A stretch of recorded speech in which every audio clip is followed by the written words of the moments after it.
আসসালামু আলাইকুম। এই ভিডিওতে আপনাদের বলবো যে আপনি কিভাবে সিঙ্গাপুর শহরে ঘুরবেন চলবেন।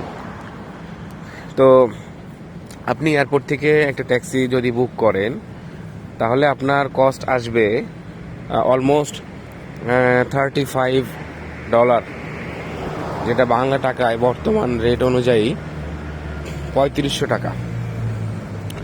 তো আপনি যদি এমআরটি দিয়ে আসেন, এমআরটি মানে হচ্ছে আমরা যেটা ঢাকাতে মেট্রো রেল, আপনি যদি এমআরটি করে আসেন তাহলে আপনার এটা কস্ট অনেক কমে যাবে।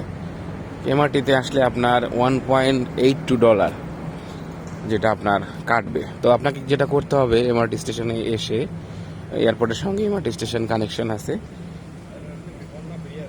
এমআরটি স্টেশন এসে কাউন্টারে গিয়ে সেখান থেকে একটি এমআরটি কার্ড সংগ্রহ করতে হবে, যেটার ফিস হচ্ছে $5। আর আপনার থেকে ওরা রাখবে $10, বাকি $5 আপনাকে ব্যালেন্স হিসেবে আপনার কার্ডে দিয়ে দিবে। তো আপনি চাইলে $20 দিতে পারেন, তাহলে আপনার ওরা $15 আপনাকে ব্যালেন্স দিবে। তো এই এমআরটি কার্ডটা দিয়ে আপনি সিঙ্গাপুর শহরের যে কোনো প্রান্তে মেট্রো ট্রেনে বা এমআরটি লাইনের মাধ্যমে যেতে পারবেন। এবং আর পাশাপাশি এই একই কার্ড দিয়ে সিঙ্গাপুর সিটিতে যে বাস আছে, এই বাসগুলো তো আপনি ভ্রমণ করতে পারবেন একই কার্ড দিয়ে, আপনাকে আরেকটা কার্ড সংগ্রহ করতে হবে না। তো এটা হচ্ছে চিপে, সস্তায় আপনি যদি ভ্রমণ করতে চান। আর আপনি যদি ট্যাক্সি করে ভ্রমণ করেন, ট্যাক্সিতে আপনি যদি অ্যাপসের মাধ্যমে বুক করেন তাহলে দেখবেন যে একটা ভেরিয়েশন থাকে, এক একটা সময় এক এক রকম কস্ট দেখায়, যেটা আমাদের দেশেও হয়ে থাকে বা অন্যান্য দেশেও হয়ে থাকে।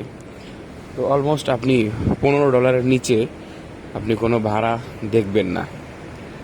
তো যারা ফ্যামিলি নিয়ে ঘুরতে চান, তারা যদি এমআরটিতে আসেন বা বন্ধুবান্ধব নিয়ে ঘুরতে চান, এমআরটিতে যান, তাহলে আপনার জন্য চিপ হবে। আর যদি ট্যাক্সি করে যান সেটা এক্সপেন্সিভ হবে, বাট তারপরেও আপনার লোকেশন অনুযায়ী বা হচ্ছে যে বাইরের সিটি দেখার জন্য ট্যাক্সির বিকল্প নাই। আর এমআরটি লাইনটা যেহেতু মাটির নিচ দিয়ে, সেহেতু আপনি এমআরটি লাইন দিয়ে গেলে কিছু দেখতে পারবেন না। হয়তো আপনি যেখানে নামবেন সেখানে আপনি দেখতে পাবেন, বাট আপনি যে রাস্তা দিয়ে গেলেন, রাস্তার কোনো লোকেশন বা কোনো ভিউ আপনি দেখতে পাবেন না। তো আশা করছি সবাইকে তথ্য দিয়ে সহযোগিতা করতে পেরেছি। এটা হচ্ছে MRT station, Farrer park MRT station. Thank you সবাইকে। আসসালামু আলাইকুম।